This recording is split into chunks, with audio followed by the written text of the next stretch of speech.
right, hello and welcome, students, mentors, volunteers, and panelists to today's session of Junior Achievement of New Jersey's Women's Future Leadership Academy. Today, we're going to be talking about women in STEM and focusing on developing a growth mindset. We are so glad that you've joined us today. Participants, students, and mentors, right now, we only have our panelists who are going to be using their microphones and cameras. And later on, everyone will have the chance to use your microphones and cameras when we go into our breakout sessions. But for now, I welcome everybody to say hello in that chat box. You should be able to post a hello message there in the chat room. We welcome everyone to say your name and your company or your school. We love to hear who's there. And while we're doing that, I also wanted to say thank you to our program sponsors. We appreciate all these fantastic companies and organizations that are sponsoring our Women's Future Leadership Academy, allowing us to present this fantastic program every week to amazing students like yourselves. Again, thank you to our partners, Sanofi, ADP, AIG, Janssen, New Jersey Resources, Carney Bank, CNBC, State Farm, Allstate, AmeriHealth, AT&T, CDW, Crow, Deloitte, Johnson & Johnson, L'Oreal, M&T Bank, PSE&G, Realgy, Santander, Subaru, Valley Bank, and Lockheed Martin. Again, great companies who are all invested in our women's future leaders. Thank you again for your support, and welcome students and volunteers. Just students, a reminder, upcoming sessions, we realize that schedules have changed now that a lot of you are back in school. Schedules have been crazy. So we've added a few Wednesday sessions in addition to our Tuesday sessions. It's going to be the same session presented twice. So if you can't make it Tuesday, you can join us the following day at 3 o'clock. Our upcoming session topics, next week we have communication and conflict management. After that, our session is Know Your Worth, where we'll talk about how to advocate for yourself. June 22nd, we have a special session, Financial Empowerment, hosted by Women in Securitization. So if you are interested in learning more about finance, either how to manage your finances, how to save money, how to make wise decisions, or if you want to find out about careers in finance, please join us on that day. We're going to have about 75 mentors from Women in Securitization from all across the country for that one. It's going to be exciting. And then we end the series June 29th and 30th with a special session, Achieve Your Goals.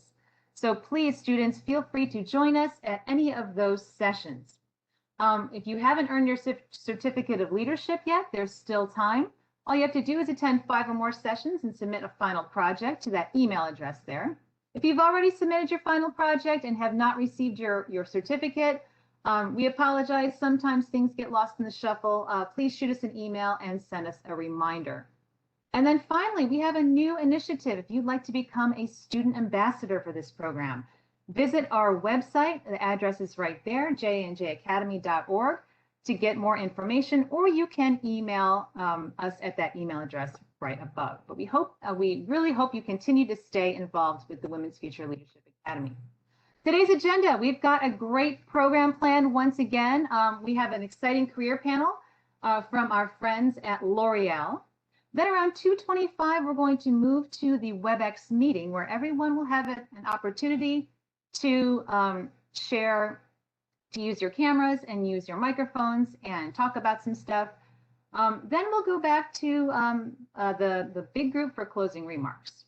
So again, it's going to be a great session. Everybody, please continue to remain with us. It's going to be a lot of fun.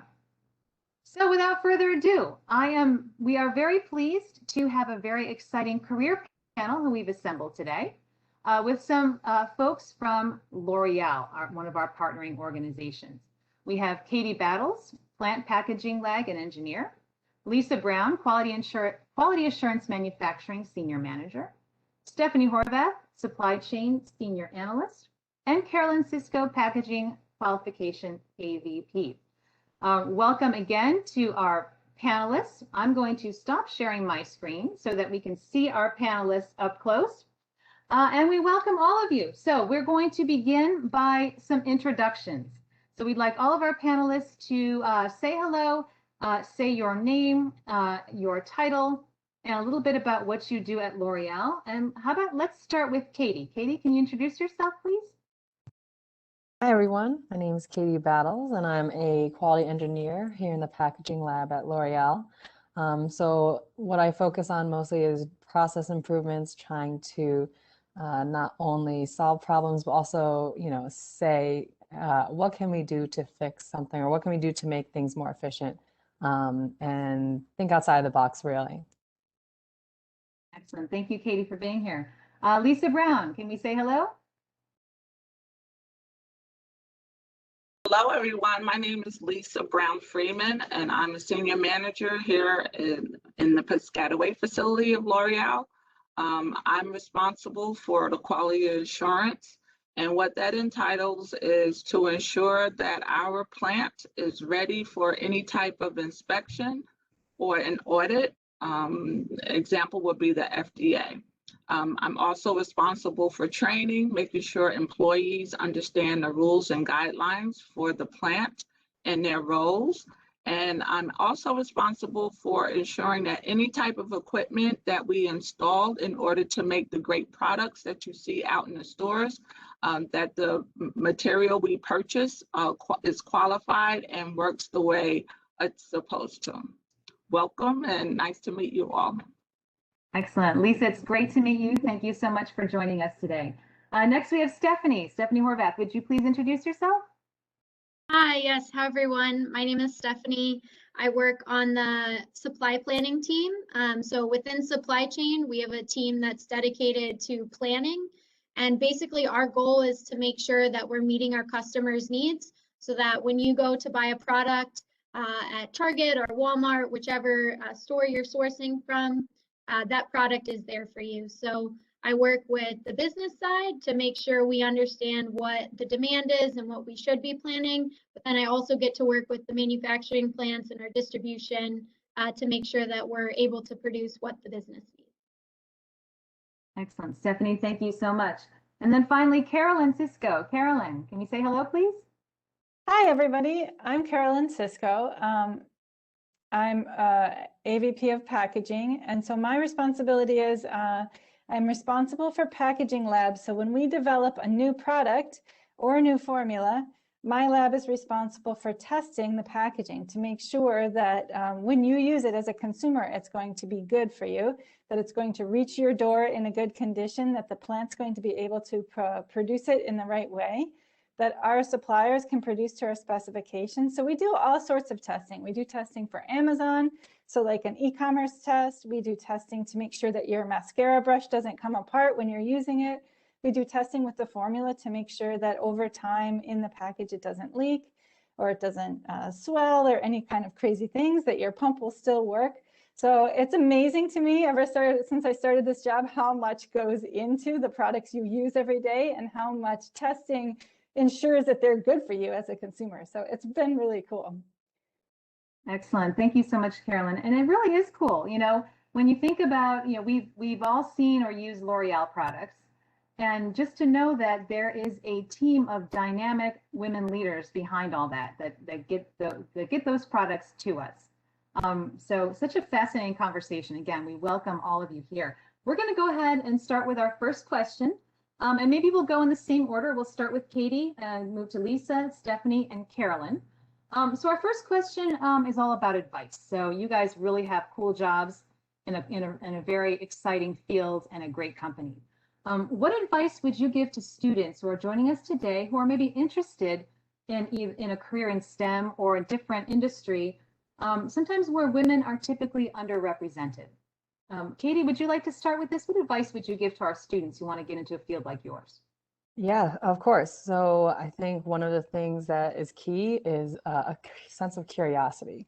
So always think about problem solving, but also be curious as to how to do something in a different way, or even just how to learn something or how to be an expert in something. Don't be afraid to reach out to someone on your team or even a team that works closely with you and say, hey, I want to understand how you work, how it works with our organization, how we tie in together, and how the processes affect each other.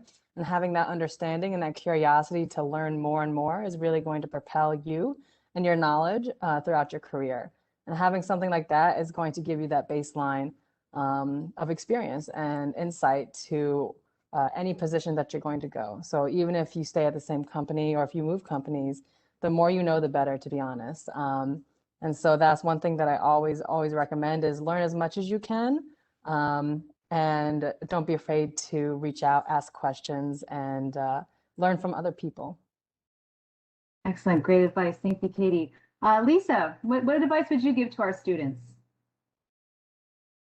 I would say don't be afraid. Just being maybe the one female in that area, because you can learn and you can learn from others. There are many opportunities in science and math and engineering. Your opportunities are very vast. I started as a chemist. Who knew that I would be in quality assurance? But those opportunities are there. Ask a lot of questions. Learn as much as you can in the role or in other roles that you might be interested. Talk to individuals like you're talking to us today. That really will help guide you in the areas that you want to learn, and also learn about other opportunities that are there. Networking is very important in communicating. Just asking those questions, giving feedback, receiving feedback, that really motivates you and allows you to learn more and to share more, and you become an involving person in any role that you take. But don't be afraid. All right, excellent advice. Thank you, Lisa. Stephanie, what advice would you give to students looking to get a job in your field? Yeah, absolutely. So at first I would echo some of what Lisa said as well. I think really asking questions and you guys listening today is a great first step. For me, I think I didn't really know, my background is in engineering, and I didn't really know going into engineering school what an engineer looked like. There weren't that many other female engineers that I knew growing up, and to me it was someone who designed a car engine. But the more that I asked questions and the more I was able to talk with women in different fields, it opened my eyes to STEM, and engineering is so much more than I think what we typically think in terms of very technical projects. So I think my advice would be to just take advantage of opportunities like this to get to talk to more and more women, to understand what opportunities are out there that you might not think about as traditional STEM roles. And then also, especially as you guys start to look at universities and things like that, internships and co-op programs, I can't recommend enough. More and more STEM universities are including these as part of their degree. So that's something I would ask. I think I started as an intern with L'Oreal, and it really helped motivate me throughout school. And I think it gives you a better perspective of what it means to be an engineer, or in different STEM aspects than maybe just the classwork that you're going through. Excellent. Stephanie, thank you. Excellent advice. Really appreciate it. And then finally, Carolyn, what advice would you give to our students?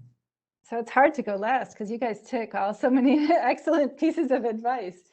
But I think I would echo the curious mindset, and also don't let yourself limit yourself. Kind of like what Lisa and Katie said, both, like, and also Stephanie, like, don't think just because you're an engineer you're going to end up doing this or that. Go and explore and see what else you could do. I'm a chemical engineer too. And packaging was always something I felt was way too technical, and it's something I didn't really understand. But when I started to do it, it actually, there is a lot of things that I could understand easily. And of course, I had to work to figure it out and ask a lot of questions.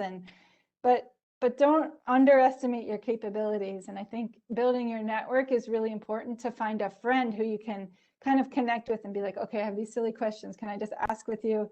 You know, all these things that I need to ask. So build your network, be curious, and just never stop learning. Just keep continuing to be inspired. Excellent. Well, this inspires me, and certainly students, don't underestimate yourselves. Great advice from all of our panelists. We'll move on to the next question, and we'll go in the same order, but we'll start with with Lisa this time.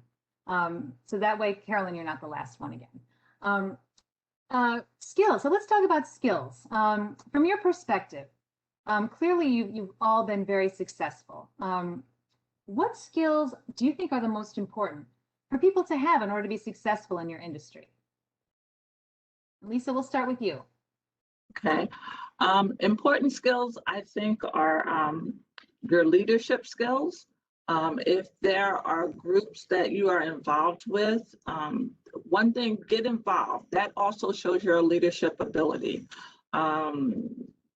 Take charge. You know, if you want to represent or if you want to speak, take those opportunities, because that allows the company to see, one, that you're able to present towards a group. You're able to publicly speak. Public speaking is very important. I would also say problem solving, you know, ask questions, you know, look for a cause, look to see why something happened. Having that curious mind really allows you to do something that we do here in the plant every day. It's a root cause analysis. If things don't work out the way we had anticipated or planned, why didn't it work? Why did it fail? What could we do better? Asking those questions. I think also your interpersonal skills as well as your networking skills. That allows you to communicate with other departments, whether it's within the organization or outside of the organization. Those skills really will set you off as an individual within a group, and opportunities will come. This is an opportunity for me to share with you all, you know, what my career path was or what I do. But it's really becoming, taking that initiative to get involved and to be able to communicate with individuals in whether it's learning or training. But those are very, very important. And if you're doing that now, that's great, continue. Those are very, very important for you to further your career in any aspect that you may go. Excellent. Thank you so much, Lisa. Great, great words of wisdom. Let's go to Stephanie. Stephanie, what do you think? What kind of skills will the students need to be successful in your field? Yeah, so I think curiosity, it's already been a buzzword today, but it's worth saying. I think being curious and thinking about, you know, my shampoo bottle at home. How was my shampoo bottle made? Why was it made the way that it was made? Maybe you have an idea of it should be made differently. And kind of asking some of those questions will help you challenge yourself to think outside of the box. And I think that's something that no matter what company you end up with is something that they look for. I would also say, again, problem solving skills is really understanding and how to think about problems critically, and how to ask those questions really will take you a lot further than just pure technical knowledge. I think that's something that it's really eye-opening once you step out of school and get more into the real world, as you understand you're never going to know everything. You're not going to come out of school knowing every detail about whatever company you're going to go work for. But if you're able to apply what you learned at school and kind of troubleshoot, that's what's going to help set you apart. And that's going to ultimately be how you learn throughout your career. Because again, you're never going to know everything. So it's understanding and not being intimidated to step in and say, I don't know this, but I'm going to find a way and we're going to figure it out. Excellent. Stephanie, thank you so much. Great advice. Let's move on to Carolyn. Carolyn, what advice would you give to students? Well, I'm sorry, what do you think are the most important skills for students to have? Yeah, I mean, I agree also I think communication skills are really important, and it's a balance between listening when it's time to listen, and also and not just staying quiet, but really listening to the person who's has something to say. But then also, like Lisa said, when it's time to speak up and it's your job to do that, it's your something to represent, you need to step up and do it. So it's kind of a balance between listening and speaking. And then also, like Katie, like Stephanie said, sorry, Katie, to be that curious and never stop until you really understand the answer. So don't just take it like, oh, well, it leaked. for example, in my job, just really try to figure out why. Was it not designed correctly? Did it change? Did it deform? Like what happened there? And really understand, and then you'll gain that technical knowledge so that you do feel comfortable to speak up and say your piece, and then you can really own that. And so I think that that's kind of some of the skills. I mean, communication and interpersonal skills go a very long way in really growing and learning in your career. Excellent. Thank you so much. And finally, let's ask Katie. Katie, let's ask this question for you. What do you think are the most important skills for a person to have in order to be successful in your industry? Yeah, so of course, everything that everyone said. And then my 2 cents would be endurance and perseverance. So in addition to having problem solving skills, you need to be able to kind of defend it, and you have to be able to convince other people that, what the root cause is the root cause. So you need to be able to say, okay, this is my point of view. This is what I know as facts. And then also be able to tell other people and have them, understand what you're saying and be able to convince them, because not only are you problem solving, but you're connecting with other people and you're exposing any issues or any solutions that you want to bring to the table to other people. And unfortunately, it's not just a one-man job, or fortunately, to be honest, because you have so many perspectives. But in the sense of, it's not you just have to convince yourself. You have to convince a team. You have to convince a department. You have to convince your managers or AVPs, or, there are a lot of people who are going to be relying on you, but not just blindly believing you. So you have to be able to have that endurance and perseverance and the ability to showcase your skills, showcase all the work that you've done, and to make things work. And then along with that, it kind of is an assertiveness, and it doesn't have to be a brazen assertiveness, but just, don't be afraid to say, okay, you have one opinion and I think that this is the better route to go. Don't be afraid to say why. Don't be afraid to, have a differing opinion, because I know sometimes there can be that fear, like, oh, you don't want to stir the pot. You don't want to create any trouble. But if you have a great idea, if you have a great solution, that's something that you should be able to fight for, and something that you should be able to really showcase. And that's my biggest thing, is endurance, perseverance, and then enough assertiveness. You don't have to be storming through the hallway or storming into a conference room and, bulldozing over people's ideas, but you should be able to bring your ideas to the table and have them heard. Fantastic. Carolyn, thank you so much. Excellent advice from all of our panelists about the skills that we need. One more final question, and this really is a great segue into the breakout session activity we're going to be doing in just a moment. It's all about coming back from failure, and sometimes especially when we're successful and when we're leaders, sometimes we fail. We don't always get it right. Success is never easy. Can anyone describe a challenge that you encountered in your career, maybe how you overcame it, or what lessons did you learn? And we'll go in any order this time. If you don't feel like answering the question, it's totally fine. But if anyone would like to answer this question, please feel free. Again, a challenge that you encountered in your career and how you overcame it. Who would like to answer this question? I can go ahead. All right. So prior to my current role in the planning team, I used to work in a distribution center.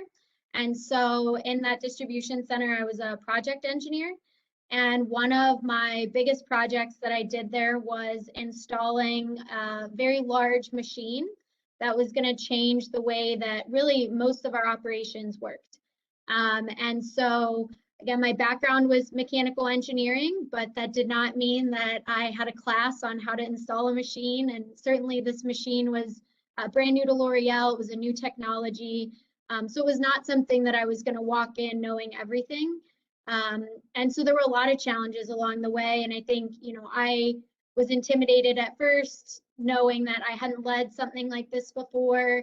And it involved a lot of different parties.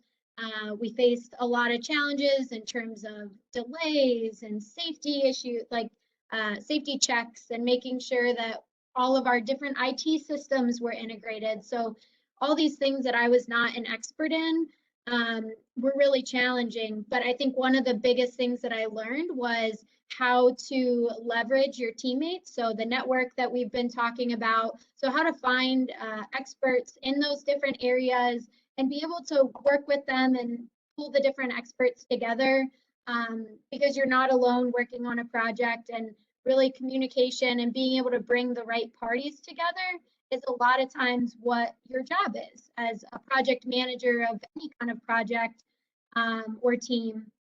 It's about connecting the right people and understanding that it's not all on you, but figuring out who makes the most sense and who the experts are that you need to bring to the table.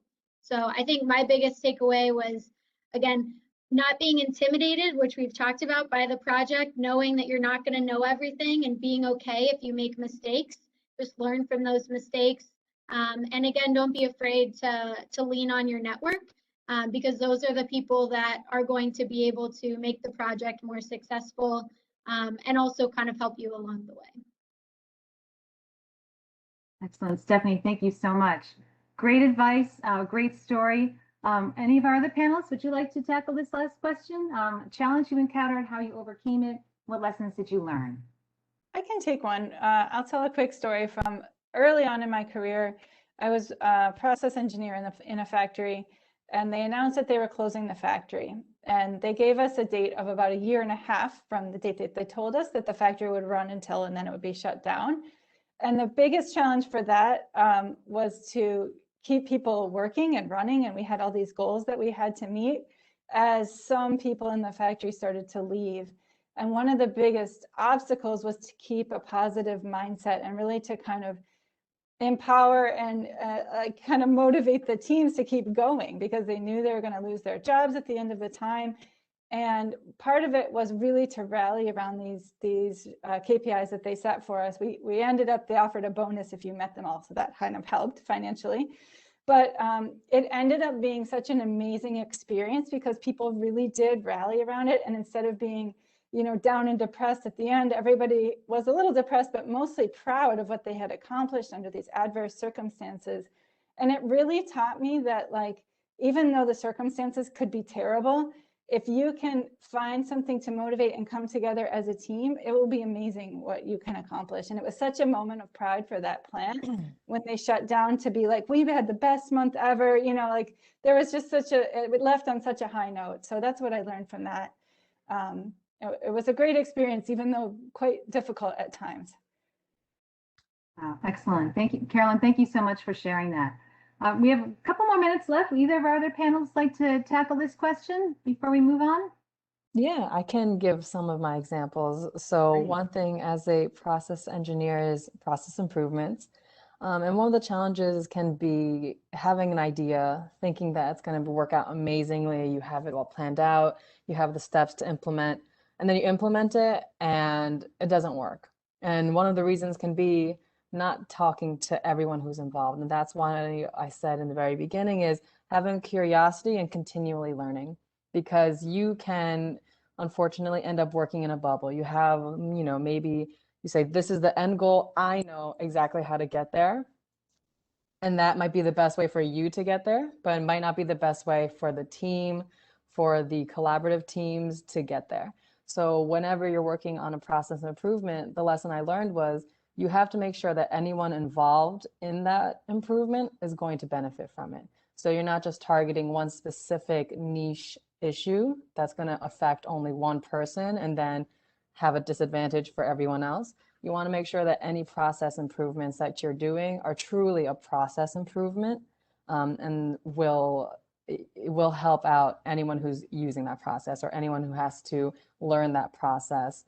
And of course, keeping kind of like an objective view is, how does that process affect other processes? Are you making more work upstream or downstream? Again, keeping in mind how things function, how your department functions, and how the departments around you function, and how it all ties together, because it really is very intricate. Like every company, especially at L'Oreal, we all have ties to each other within departments and outside of departments. So that's why it's important to know what you're doing, how it's affecting other people, and then getting the feedback from multiple sources before fully implementing something. Excellent. Thank you so much. Lisa, anything you'd like to add? Would you like to share a challenge that you had to overcome? Sure. Awesome. So, Thank you. as I shared, my background is in chemistry and I had a minor in mathematics. One of the responsibilities that I have is to qualify equipment. One piece of equipment could be either a packaging line or a large skid that makes bulk at like a 10,000 kilo batch. I only had a chemistry background, but it was more concerning of the engineering to understand the type of equipment that we had. So for me to really be able to qualify the equipment to see exactly, you know, how does it work, how does it operate, I had to go to the processors. These are the individuals that work with the equipment every day. I had to go to the mechanics who worked on the equipment when the equipment wasn't functioning properly, or if they had to do what's called preventative maintenance. So I had to learn from them, and I was honest with them, and I told them, I know nothing about this equipment, so I need to learn from you. That allowed me, one, to network with them and to learn, ask a lot of questions, and really understand how the equipment worked in order to qualify it. So I think it's important. One thing that I learned is you don't know everything, and it's good to get those experts in your corner as part of your network to help you on any project that you may need, and to be open and honest with them. Share with them what you do know, and then at the end, give credit to them, because you have to show your appreciation when networking and working with other individuals, because that allows projects to go further. And then if there was a problem in the near future, you know who to go to try to help resolve the problem. So it just taught me to not be afraid, to be open and honest, and to learn from others in order to get a project completed. Excellent. Thank you so much, Lisa, and all of our panelists, Katie, Carolyn, Lisa, and Stephanie from L'Oreal. We really appreciate you guys sharing your time and your talents with us. What a fantastic conversation. And students, I saw some great questions there in the chat room. We're going to, in a minute, have an opportunity to go into breakout rooms where we have a lot more great L'Oreal mentors who are waiting to talk to you.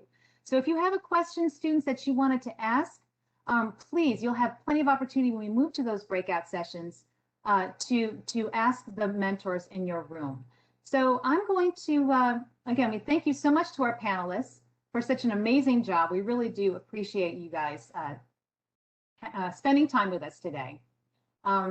But first, I wanted to go into a little bit about what we're going to be doing in our breakout rooms. So just by a show of thumbs up, if someone could just let me know, are you able to see the screen okay?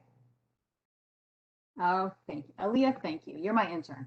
Okay, so we're going to be talking about growth mindset. And again, I'm not going to talk for too long because we want to get right into those breakout rooms. But growth mindset in STEM careers, what does that look like? Why is it important to have a growth mindset in a STEM career? So the definition of growth mindset is to think about the words themselves, growth and mindset. And our panelists really explain this so beautifully. If you center your thoughts on growing, you will. If you believe you can do something, if you think positively and keep trying, you'll continue to learn, and your abilities likely will improve. A growth mindset makes it easier to take on challenging tasks, helps you identify opportunities to experiment and solve problems, and opens you up to taking creative risks. As you learn, those are all essential for STEM careers and really any successful career.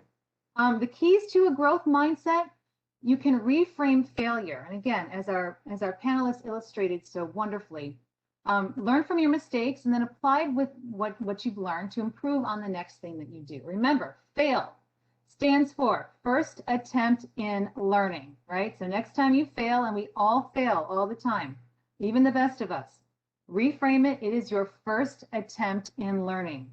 And then second, put the word yet at the end of a negative statement. You didn't get it? No, you haven't gotten it yet. You didn't succeed yet. You haven't reached that goal yet, right? Keep that positive mental attitude going. The difference between a growth mindset and a fixed mindset. Growth mindset gives you freedom. It helps you persevere in the face of failures. Embrace those challenges. Have that desire to learn, as opposed to that limited fixed mindset, right? We don't want to give up challenges. We don't want to avoid things. We know that effort is important, right? And we know that it's good to get feedback from people. So that's really the difference. Okay, so that said, we are going to move on to our team challenge, where you'll get an opportunity to speak to these mentors who have been waiting so patiently. This is what we're going to do in these breakout rooms. You're going to have a conversation around this prompt. Imagine you're going to be in a small group in breakout rooms. You're president of a school club and you're holding a fundraiser by selling concessions at your school's basketball game. You're selling hot dogs, hamburgers, candy, and nachos. When you arrive to the fundraiser, you realize that the hamburger patties you ordered are still frozen. You cannot use them. The game's about to start. What do you do? And then finally, what can you do in the future to ensure this doesn't happen again? So that's what we're going to be talking about in our breakout rooms. So what I'm going to do now, I'm going to stop recording.